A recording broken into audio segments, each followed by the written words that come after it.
सभी संतों, भक्तों, माताओं के हृदयस्थ चेतन परमात्म स्वरूप को नमन और वंदन।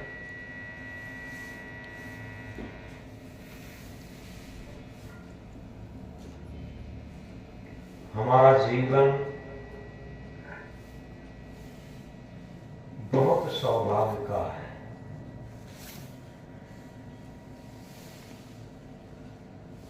मनुष्य के अलावा जितनी भी खानियां हैं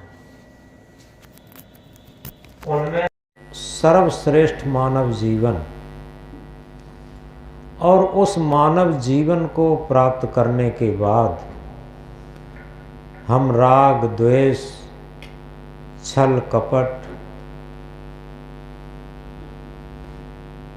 तथा चिंता, टेंशन, विविध प्रकार के नरक में पड़े रहते। यथार्थ में अपने मानव जीवन को सफल बनाने के लिए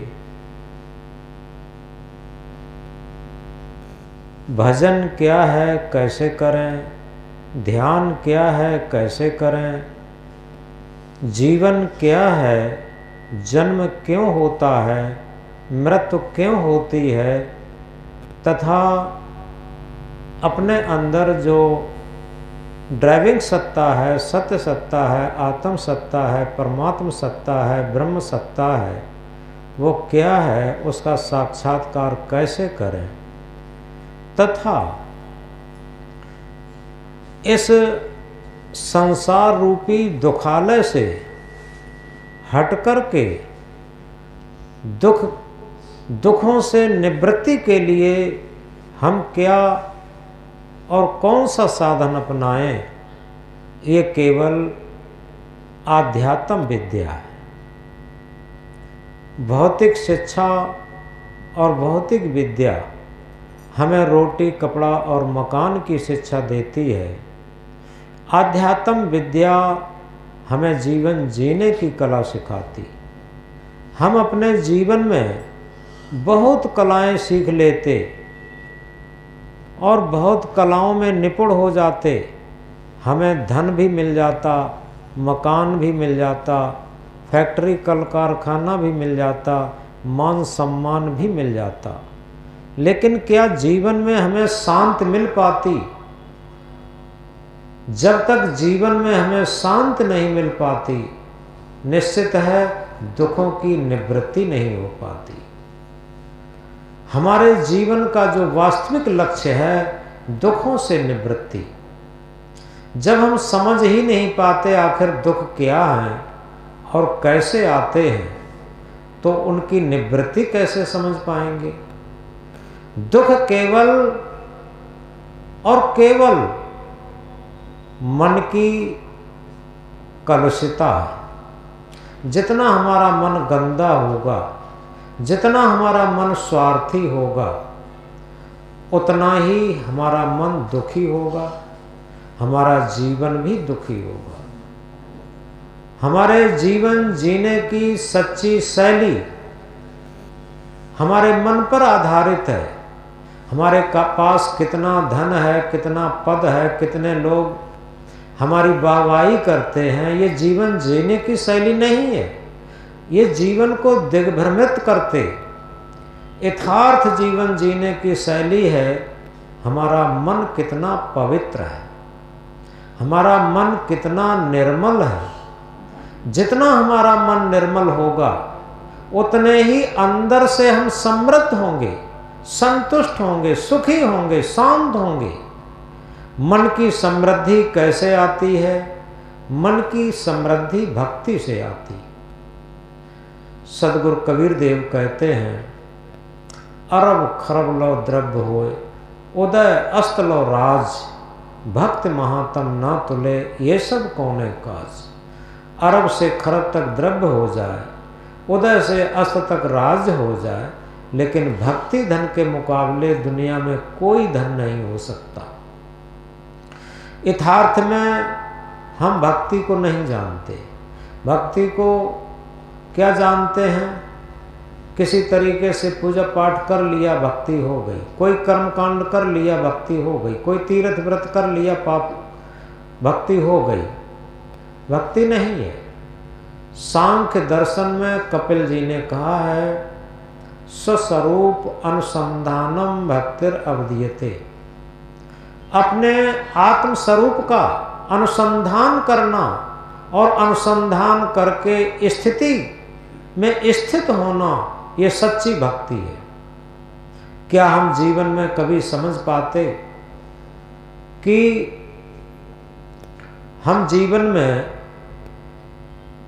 धन के साथ होते हैं, पद के साथ होते हैं, प्रतिष्ठा के साथ होते हैं, पति के साथ होते हैं, पत्नी के साथ होते हैं, बच्चों के साथ होते हैं, मान सम्मान के साथ होते हैं, और मकान महल के साथ होते हैं, घोड़ा गाड़ी वाहन के साथ होते हैं। क्या जीवन में कोई ऐसी भी स्थिति समझ पाए? क्या हम अपने आप के साथ होते हैं? क्या अपने आप में संतुष्ट होते हैं? क्या अपने आप में स्थित होते हैं? ये कभी विचार करके देख पाया? सदगुरु कबीर देव जागृत करते हुए कहते हैं, जानो अपने आप को, खोजो अपने आप, अपने को जाने बिना मिटे नहीं समता। केवल और केवल हम अपने आप को जानने की विधि समझ लें कि हम अपने आप को कैसे जानें, और अपने आप को खोज करके और उसमें स्थित हो जाना, ये हमारे जीवन की सबसे बड़ी संपन्नता है, हमारे जीवन की सबसे बड़ी योग्यता है, हमारे जीवन की सबसे बड़ी स्थिति है, हमारे जीवन का सबसे बड़ा सुख है, हमारे जीवन की सबसे बड़ी शांति है। तो इसलिए आज ध्यान का प्रथम दिन और प्रथम सत्र है, और किसी कार्य से पहले उस कार्य की भूमिका होती है। जैसे अपने खेत में हमें कोई बीज बोना है, कोई फसल उगानी है, तो उसके लिए खेत की जुताई गुड़ाई और उससे घास निकालना, उसमें सही नमी रखना, उसमें सही खाद डालना, तब कहीं बीज को डालने से बीज अंकुरित होता है, उसमें फसल होती है, वृक्ष होती है, फल होते हैं। इसी तरीके से हमें सुख शांति का फल, कल्याण का फल, मोक्ष मुक्ति का फल, आत्म साक्षात्कार का फल, ये फल प्राप्त करने के लिए अपने अंतःकरण रूपी खेत को सही तरीके से निराई गुड़ाई जुताई करके और भक्ति की, विनम्रता की, इसमें नमी होनी चाहिए। जिस तरीके से खेत में सही नमी है, खेत अगर सूखा है बीज नहीं अंकुरित होगा, और खेत में ज़्यादा ज़्यादा पानी, ज़्यादा सीलन हो गई है, बीज गल जाएगा। इसी तरीके से हमारे अंतःकरण में विनम्रता हो, लघुता हो, भक्ति भाव हो, सेवा भाव हो और जिज्ञासा भाव भी हो। हमारी जिज्ञासा भी हो। जब तक हमारे अंदर सेवा भाव और जिज्ञासा भाव नहीं होगा, तब तक हम भजन पर नहीं बैठ सकते, ध्यान पर नहीं बैठ सकते, हमारे अंदर आत्मस्थिति, स्वरूप स्थिति फलित नहीं हो सकती। इसलिए सबसे बड़ी बात यह है कि हमारे अंदर विनम्रता हो, लघुता हो। सद्गुरु समझाते हैं, लघुता ही सबसे बड़ी, लघुता से सब होए, जस द्वितीया का चंद्रमा शीश नवे सब कोई। यदि हमारे अंदर लघुता हो तो निश्चित है हमारे अंदर जब लगता होती है, विनम्रता होती है, तो आत्मा का तल होता, हृदय का तल होता। इस बात को बहुत गहराई से समझ लें कि हमारे अंदर जब तक मन के अंदर अहंकार है, एक जगह कहा है, चतुराई चौपट करे अहंकारी गोता खाए, सीधा साधा सरल जीवन तह आत्म पद दर्शाए। इस बात को बहुत गहराई से हम समझ लें कि लाख करो चतुराई कर्म की रेख मिटे ना भाई। हम चतुराई जितनी करते हैं वो सारे संस्कारों में परिणत होकर के एक दिन उन संस्कारों का हमें प्रतिफल जरूर भोगना पड़ेगा। ये अकाट्य सब्जेक्ट है। तो इसलिए सबसे पहली बात यह है कि बिना बनावट के, बिना मिलावट के, बिना दिखावट के एक सरल और सहज जीवन जीना सीखें। पहले जब गुरुकुली पद्धति की शिक्षा होती थी तो वहाँ सरल जीवन सिखाया जाता था, चाहे राजा का बेटा हो और चाहे गरीब मजदूर का बेटा हो, दोनों एक ही स्थिति में पलते थे। दोनों को आश्रम की सफाई करनी है, झाड़ू लगाना है, रोटी बनाना है, लकड़ियाँ तोड़ के लाना है और गायों की सेवा करना है, आश्रम की सेवा करना है। देखो कृष्ण और सुदामा का उदाहरण है, ये गुरुकुल में पढ़ते थे, लकड़ियाँ तोड़ तोड़ के लाते थे, गायों की सेवा करते थे अपने गुरुजी के आश्रम में, गुरु सांदीपन के गुरुकुल में। तो ये लोग भी पढ़े थे, भौतिक विद्या भी पढ़े थे, आध्यात्मिक शिक्षा भी पढ़े थे। राम के भौतिक शिक्षक थे वशिष्ठ और आध्यात्मिक शिक्षक थे वशिष्ठ और भौतिक शिक्षक थे विश्वामित्र। विश्वामित्र ने भौतिक शिक्षा दी थी, अस्त्र शस्त्र की शिक्षा दी थी, और वशिष्ठ ने आध्यात्म ज्ञान की शिक्षा दी थी। कृष्ण के भौतिक शिक्षक थे सांदीपन, जिनके गुरुकुल में कृष्ण और सुदामा पढ़े थे, और आध्यात्मिक शिक्षक घोर अंग्रिश थे, जिन्होंने प्रतिकूल परिस्थितियों में भी चैन की बंसी बजाना कृष्ण को सिखाया था। तो इसलिए आज हम इस ध्यान शिविर में पहले सत्र में सम्मिलित हुए हैं, और कई लोग तो नए नए भी होंगे, कुछ लोग पुराने भी होंगे। जो पुराने लोग हैं वो जानते भी हैं थोड़ा, लेकिन जानना उसी का सार्थक होता है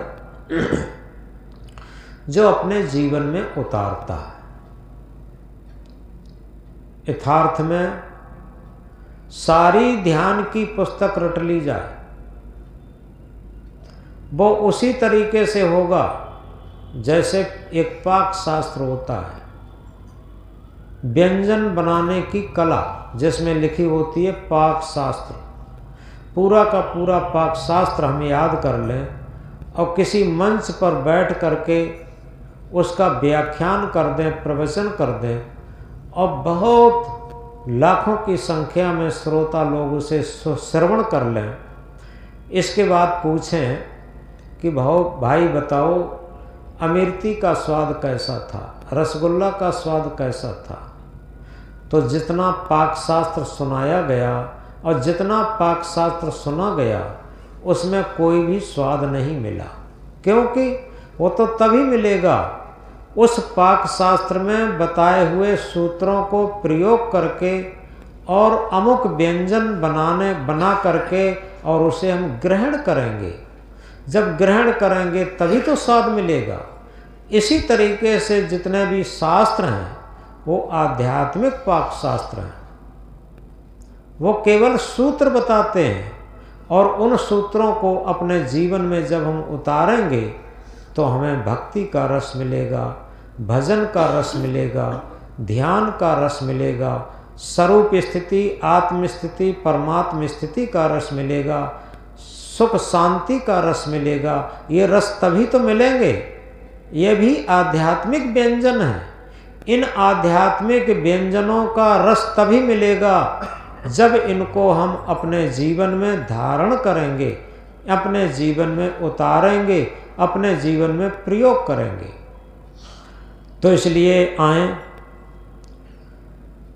अब थोड़ा हम लोग प्रयोग में उतरते हैं। सभी लोग सहज आसन पर बैठ जाएं। जैसे कोई सिद्ध आसन पर बैठते हैं, कोई पलथी मार के बैठते हैं, जैसे जिनको सहज सुविधा हो उस तरीके से बैठ जाएं।